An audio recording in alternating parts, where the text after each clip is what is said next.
Hola y bienvenidos a un nuevo video. En esta ocasión vamos a revisar las características de los diodos comerciales, que también para algunos casos se les conoce como de propósito general. Y que bueno, tienen algunos valores o parámetros que deben usarse con mucho cuidado. Primero, ¿qué se sabe acerca del diodo de propósito general? Pues este es un dispositivo electrónico basado en un semiconductor de dos terminales, por un lado el ánodo y por el otro el cátodo. El ánodo es del lado que tiene la flecha y el cátodo es la línea vertical que se muestra. Este es su símbolo esquemático y en su construcción la terminal del cátodo está representada por la misma línea vertical. El diodo permite el flujo de corriente en una sola dirección, lo que lo convierte en un componente clave para la conversión de corriente alterna a corriente continua. Una de sus aplicaciones más comunes es que se usa como interruptor electrónico, dejando o no pasar la corriente. Tiene dos polarizaciones. La primera es directa y la segunda es inversa.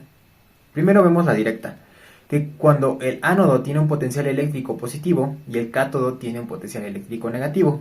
Ahora, la inversa es lo contrario, cuando el potencial eléctrico positivo está en el cátodo y el potencial eléctrico negativo está en el ánodo. Es importante tener en cuenta las condiciones de polarización para que se pueda evitar daños al mismo circuito o al diodo.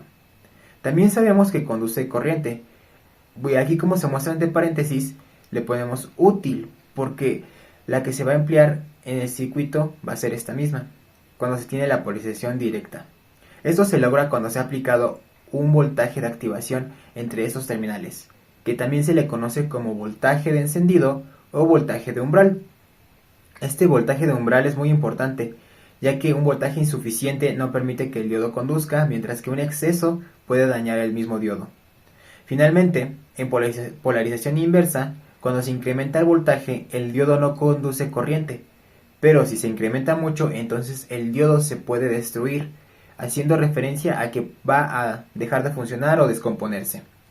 Este fenómeno también se le conoce como ruptura. Ahora, ¿qué hay de las polarizaciones? Bueno, en este caso, el lado de izquierdo, que está en la parte superior, el ánodo del diodo está conectado al positivo de la fuente, por lo tanto, este está en polarización directa.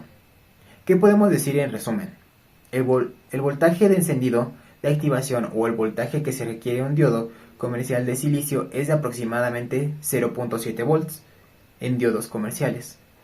Es decir, a partir de ahí el diodo permite conducir corriente y de lo contrario se cierra el circuito. Y bueno, esta corriente, como se dice en la segunda parte de acá de abajo, dependerá del valor de la carga.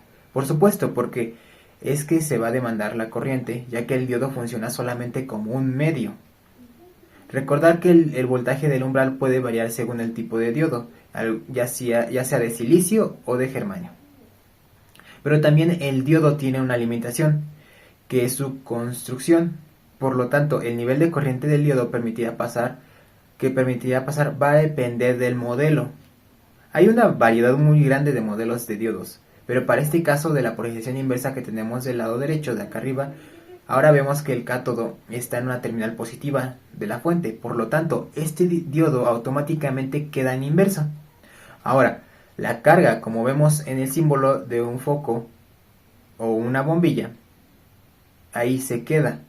Entonces, ¿qué tenemos como resumen de la polarización inversa? Bueno, en este caso el voltaje que se le aplique puede ser grande. Pero, ¿qué es grande? Pues va a depender del modelo del diodo. Si cada vez que podemos buscar las especificaciones nos muestra qué tanta corriente va a poder circular en su condición estable. Pero pero tiene que ser muy pequeña de tal manera que pueda estar a la escala de los micro o de los nanoamperes. Esto subraya la importancia de seleccionar el diodo correcto según la aplicación que se va a asegurar en un rendimiento óptimo. Finalmente se llega a un voltaje límite en esa polarización porque se va incrementando. Si acá hay una fuente fija, esto pudiera ser una fuente variable que puede incrementar el voltaje aplicado de estos elementos. Ese voltaje que se ve reflejado entre las terminales del diodo cuando se llega a ese valor límite que depende del modelo del diodo y que se conoce como voltaje de ruptura, va a permitir que circule una corriente a través de las terminales del diodo, aún estando en inversa, pero a ese nivel de corriente es temporal, además de que a esa condición se asume que el diodo se va a destruir, que va a fallar y que se va a descomponer. La falla del diodo en polarización inversa suele ser catastrófica, ya que significa que puede recuperar el voltaje y va a cerrarse el circuito aun cuando está la falla en sí. Ahora sí, ya hablando de tipos o de modelos de diodo, acá tenemos una hoja de especificaciones que se le conoce en inglés como datasheet de este fabricante para diodos comerciales o de propósito general. Una hoja de especificaciones o datasheet justifica los parámetros para que se trabajan los diodos de la serie 4001 hasta la 4007, que son los más comerciales comúnmente. Entonces, se dice acá en el enunciado rectificador de propósito general, que es lo que hemos estado hablando en esta presentación. Y nos vamos a ir a las características básicas que están en esta tabla. Vamos a tomar solamente algunas. Por ejemplo, acá dice en la parte superior, en la primera línea, que la corriente indirecta LF de forward tiene que ser de average, o sea de promedio, que es de 1 ampere. Entonces, esa es la corriente que tendría que poder circular cuando el diodo está polarizado en directa. Lo que hay que tener en cuenta que de todo esto, pues vamos a decir en condiciones del fabricante que no deberíamos llevarlo en ese límite cuando usemos este tipo de diodos, o sea, al 1 ampere. Lo que en muchos casos se sabe que es de 700 miliamperes o 0.7 amperes. Sería correcto para que el diodo pueda trabajar correctamente, porque se están utilizando corrientes más grandes, en el diodo gasta más y está disipando más potencia, pues también esto se refleja a través de lo que se empieza a calentar. Esto significa que es vital monitorear la temperatura del diodo para evitar la degradación del rendimiento. Acá en la segunda fila vamos a tomar este voltaje en inversa que se le puede aplicar. ¿Por qué aparecen diferentes valores?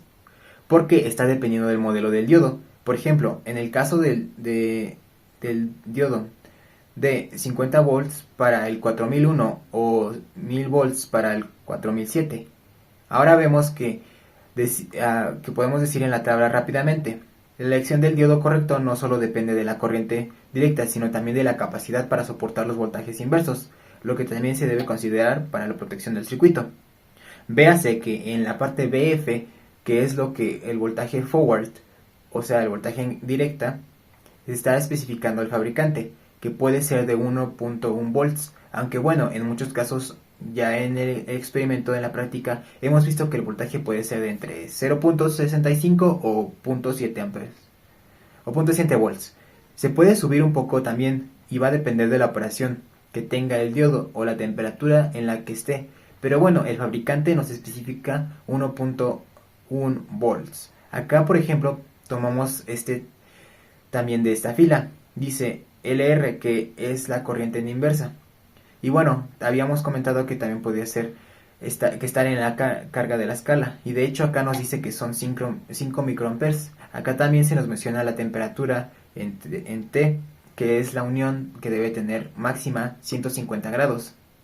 Bueno, eso es a nivel interno efectivamente, pero tenemos que tomar en cuenta que esto se traslada eventualmente a la superficie. Si ahora vemos una amplificación un poco mayor de estos parámetros, vamos a tomar lo que hemos mencionado. Por ejemplo, tomamos este valor, lo que está en la cuarta fila, que dice el voltaje de bloqueo de máximo en la corriente directa, que sería la corriente directa del voltaje máximo que se le puede aplicar a sus terminales durante que este llegue a la ruptura. Y de ahí se viene con su símbolo, que es el de BDC. Pero vean cómo es en cada diodo, desde el 4001 hasta el 4007. Ese voltaje se va incrementando.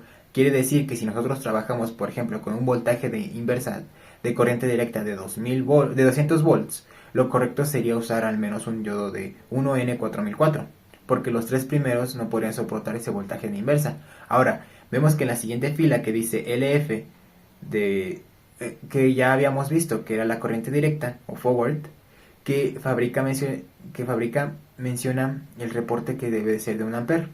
Ahora, acá vemos la aclaración que dice máxima corriente rectificada en directa, y que por supuesto, como también mencionamos, es promedio.